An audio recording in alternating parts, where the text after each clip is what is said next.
Assalomu alaykum qarindoshlar. Bugun yana sizlar bilan uchrashishga chiqib qoldim. Oldi bilan butun dunyoda Ramazon tutayotgan Uyg'ur qarindoshlarimning hammanglarning Ramazoni muborak bo'lsin. Tilgan tilaklaringlar ijobat bo'lsin. Oilangda xotirjam bo'lsin, vatanimiz ozod bo'lsin. Rahmat. Qarindoshlar, men bugun nimishga chiqdim.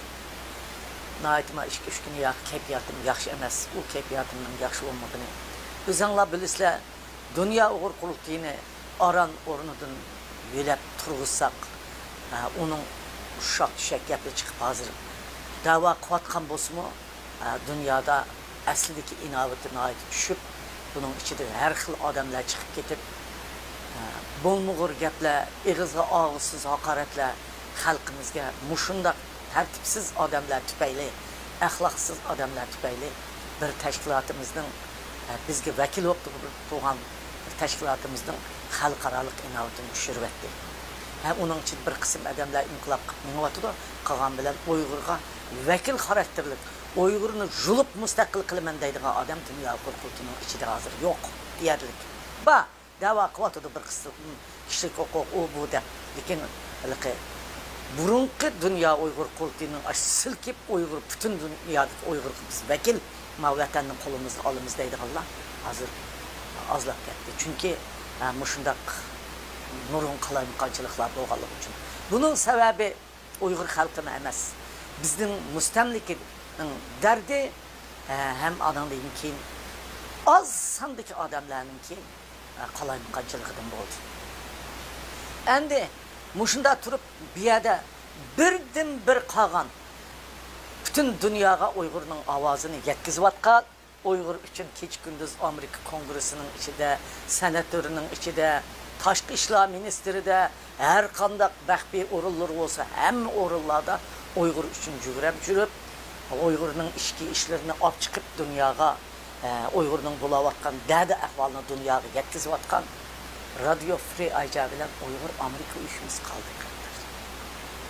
Hakiki Uygur'unu tatılap jürüp Uygur davasını yetkizvatkan. Dünya Uygur kultuyumu yetkizvatkanı məlum derece. Endi bu Radio Free Aja'nı sizler, ben ne çıkının sizge WhatsApp'la qarıdım. WhatsApp'ların içinden takılıp kessin, bu diken, ondak, eski mundak, yaman dedin bak. Sizler bir-iki adamla demenler. Rəhbərlik ben sizge ya bir ya iki adamların hatalığı olsa, bu radyonun içindeki kahramanlarımızdan hatalık emas. 20-30-40 yılının yağısıga bula vatanın içindeki avazsız halkımızdan avazını dünyaya yetkizip atkan, özünün vatan içindeki menfaatini adlisi Gülçefrendeyle vatanda mütebizir istansıda işleydiğen kızdı. Aşı özü aş vatanda dörtünün biri bütün Uygur halkının çolpunu taşıdığından geçip Uygur'un avazını dünyaya altında müşahede çıkıp bu radyoda işledi.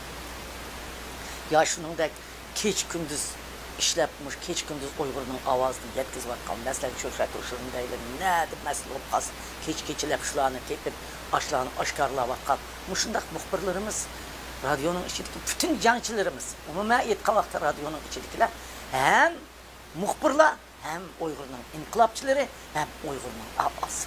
Bu radyo, Uygur üçün qat'i taqalsı bulmaydıgan bir orun. Uygur'un ümidi, Uygurlar bütün dünyada özü için bulavatkan işlerini neden anlaydı? Anlaydı ne içilivatkan akbaratlar var. Lakin Mao Amerika dünyaya hücum oluvatkan, Amerika devletinin kolu bilen kurutmayan radyo bütün dünyaya Uygur meselesini anlatıvatıdı. Şunun için bunu bozulan, muşnundan faydalanıp nurgun derslerini işlep çıkıvatıdı. Dünyadaki kişilik hukuk teşkilatlar, parlamentler, Birleşken Devletler Teşkilatları, Amerika Kongresi, senatörü ve Taşkı İşler Ministri, Avrupa Parlamenti degende bütün dünya Radio Free Aja'da belgen paketlerini itiraf kılıvatıdı. Çıkıvatkan reportlar mı var? Lakin onun sırtında hemmeden biz pişirgen Radio Free Aja'nın rolü pek üstün. Bunun içinde dedim bu bayat, bunun içindeki cancılarımız, kahramanlarımız keç gündüz akbarat izlep tepip, Uygur halkının derdi ahvalını dünyaya anlatıvatıdı, hem muşu siyasi yolla aşınından faydalanıvatıdı, aşının işini vatıdı. Çünkü bunlar özü içip belgen, özü məbləğ sağlam boğalığı üçün. Qarindoshlar, buning xalqarалық nüfuzu, Amerikaning ichidagi nüfuzu, Uyg'ur xalqining ichidagi nüfuzu bak üstün. Bu osonlik odamlarningki ko'z qarashi u boshqa. Men dedim, ularning da'vatqinim to'g'ri. Ularni to'g'ri bo'lsa, pokiz bo'lsa, mayli vasaflar.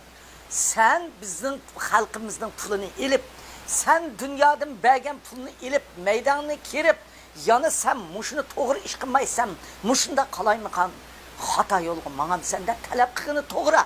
Ularning pashqivatqini to'g'ri. Lekin bu gaplar bilan radioning taqildi. U radio ichidagi ko'p sonli odamlarga radioning ichilayotgan davrlarga vakillik qilolmaydi. Shuning uchun biz jon tikib, imzo to'plab, hatto harakatga o'tib radio free ajani saqlab qolishimiz kerak. Bu davomlashtirish kerak. Chunki radio free aja taqilib ketsa qarindoshlar, vatandagi hozir anglayanmaydi deysizlar. Lager kirib chiqqandan keyin ham anglayanmaydi da'vatsizlar go. Chiqib kiryotdi, yana anglaydi. Ular anglamasa Xitoylar bo'lsa anglab ularga yetkazadi. Xitoylarning ichida yetkazdiganlarimi bor. Tungallarning ichidami bor. Orta Asiyanın içidimi bak, Orta Asiyadaki qarindoshlarimiz çok. Özbekistan, Qozog'iston, Qirg'izistondagi qarindoshlarimiz çok. Turkiyadagi qarindoshlarimiz çok. Dünya onun tercüme qilib anglaydi. Shuning uchun buning inqilobiy roli xuddi biz inqilob qilayotganlarning ortiq degandek roli bor qarindoshlar. Shunga radio free ajaning taqilib ketishini, onun üstüden addidan ziyoda qaynab taqalg'ini yaxshi degan so'zlarning jamoat fikrining bo'lishini men xohlamayman. Uyg'ur xalqining umidi uchun, bu radio uchun, bu radioni ichish uchun emgak singdirganlar uchun, hem bu radioni ichish uchun qanchalik kongresslar, ovozlarga qo'yib, unda oson ichilgan radio emas. Mayada hozir Uyg'ur besibilingan zimin degan qonunni ma'qul tutish uchun qanchalik yillar, 10 yillar bo'ldi menvatimiz. Matehma qonunni ma'qullab bo'lamidi? Tibetninkini ma'qulladi. Muşu radyonu içişin qanchalik yo'l mangdi Uyg'urlarning peshqadam da'vogarlari bilamsizlar. Muşuni başında açtık Amerikadagi siyosiy kongresslar, senatorlar yordam qildi. Men bu vaqtda turmada vatanda. Nima bo'ldi? Qarindoshlar, hatto mening turmadan chiqishim uchunmi muşu radyoning nihoyat cho'ng roli bo'ldi. Shunga men butun dunyodagi qarindoshlarimning radio free ajani saqlab qolish uchun mayli imzo to'playdigan faoliyat qilamdik, yana boshqa yo'llar bilamdik. Amerika hukumatiga o'zinglarning imzolaringlarni yezib, men bu manga endi mayli State Department bo'lsin, Kongress bo'lsin, Oqsaroy bo'lsin, kishilik huquq tashkilotlar bo'lsin, men manga qo'l qanchalik kuchim yetsa buni saqlab qolish uchun shunchalik kuchimni sarf qilaman. Men ana shu atrofimdagi Uyg'ur Amerika uyushmasining rahbarlari bilan, alpidor qizlarimiz va boshqalar bilan birlashib bu yo'lni mangimiz deb men o'ylayapman, endi deyman ularga.